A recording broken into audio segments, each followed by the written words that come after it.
तो हमारे सनातन धर्म में प्रत्येक देवता की पूजन करने की अलग अलग पद्धति है। कौन से देवता की कितनी परिक्रमा करनी चाहिए ये हमें जानकारी होनी चाहिए।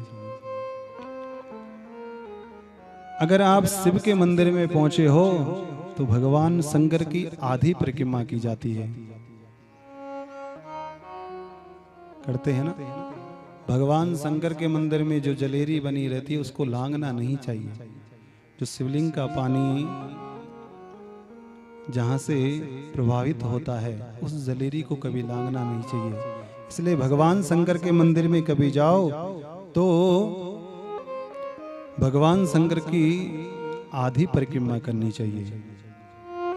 और अगर माँ भगवती महाकाली, माँ भगवती राजराजेश्वरी अपनी कुल देवी के मंदिर में कभी पहुंचो तो माँ भगवती की एक परिक्रमा करनी चाहिए। और हनुमान जी, श्री गणेश जी महाराज, इनकी 3 परिक्रमा करने का विधान है। और इसी प्रकार भगवान विष्णु, ये जो मंडप यहाँ पर बना है इसके प्रधान देवता कौन है? भगवान नारायण है। तो भागवत जी की मंडप की विष्णु की 4 परिक्रमा करनी चाहिए। और भागवत जी का मंडप बना है नारायण के साथ साथ, तो कम से कम भागवत जी की 108 परिक्रमा करनी चाहिए। प्रेम से बोलो जय श्री कृष्ण। जय श्री कृष्ण। अब 108 का मतलब ये नहीं कि आप कथा में जब आओ तब यहाँ पर 108 बार घूमते रहो। हाँ, क्योंकि ये साक्षात तीर्थ है। आपने देखा होगा जब आप लोग यहाँ से वृंदावन जाते हो तो वृंदावन की पूरी परिक्रमा करते हैं। करी किसी ने? पूरे वृंदावन की परिक्रमा होती है। इसीलिए उस मार्ग को परिक्रमा मार्ग ही कहते हैं। कुछ लोग गोवर्धन जी जाते हैं तो गोवर्धन जी की परिक्रमा करते हैं।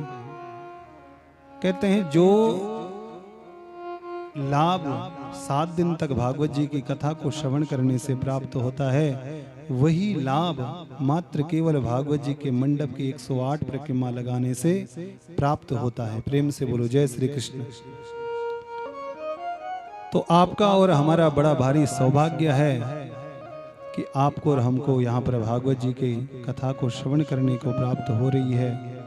मंडप सुंदर बना है तो मंडप की परिक्रमा करें, भागवत जी के सदग्रंथ को प्रणति निवेदित करें, प्रणाम करें और उसके बाद परिक्रमा करने के बाद पुनः अपने स्थान पर बैठ जाइए। हाँ, ये विधान है।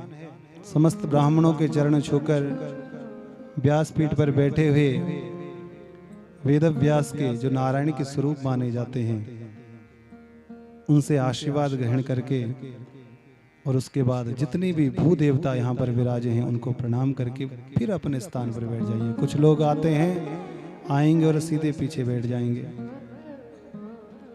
तो जब तक हमें जानकारी नहीं होगी तब तक आपके जीवन में ये पाप हो तो कोई बात नहीं, परंतु जब आपको जानकारी हो जाए उसके बाद जानबूझकर ये पाप हमें जीवन में नहीं करना चाहिए। इसलिए बंधु, सुंदर धर्म की महिमा के बारे में वेद व्यास जी बताते हैं। गत दिवस की कथा में आप और हमने यहाँ पर सुंदर भगवान के जन्म उत्सव की कथा को श्रवण करा था। आप में से कितने लोग आए थे कल? जरा हाथ खड़े करना। अच्छा, कुछ लोग हैं नए नए, हाँ कुछ नए लोग आए हैं आज। तो क्या आनंद यहाँ पर कल बरस रहा था भगवान के जन्म उत्सव में। कैसे हमारे नंद बाबा ठुमक ठुमक कर नृत्य कर रहे थे यहाँ पर, देखा आप सब लोगों ने। और आप लोगों के अंदर का उत्साह तो उसके लिए तो शब्द ही नहीं है। इतने सब लोग, विशाल जन समुदाय यहाँ पर आया, भगवान के उत्सव में सम्मिलित हुए। और एक और बात है, इतना उत्साह था, इतना उत्साह था कि जब प्रसाद बांटा जा रहा था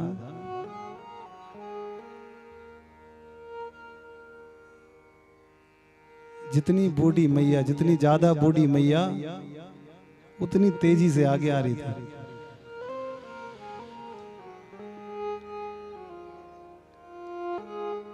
वैसे तो जब मैया को आते हो देखो पंडाल में तो एक व्यक्ति रहता है उनके साथ हाथ पकड़ने वाला, पर जब प्रसाद बंटता है तो न जाने कहां से वो ताकत आ जाती है मैया पे।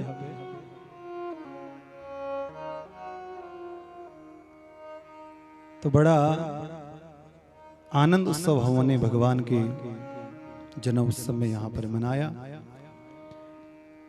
श्री सुखदेव भगवान कहते हैं कि हे राजा परीक्षित, आज जो आनंद गोकुल की गलियों में हो रहा है उसका जरा दर्शन करो। आज जब नंद बाबा के घर कन्हैया प्रकट भए हैं तब कहते हैं कि आज नंद बाबा ने ठाकुर जी के आगमन पर, भगवान राधा रमण के, भगवान नारायण के आगमन पर, कन्हैया के आगमन पर सत्व कर्म करना प्रारंभ कर दिया। जब आपके और हमारे घर में जब कोई बालक होता है तो भागवत जी हमें सिखाती है कि हमें सबसे पहले क्या करना चाहिए। अगर आपके घर में कोई पुत्र जन्म लेता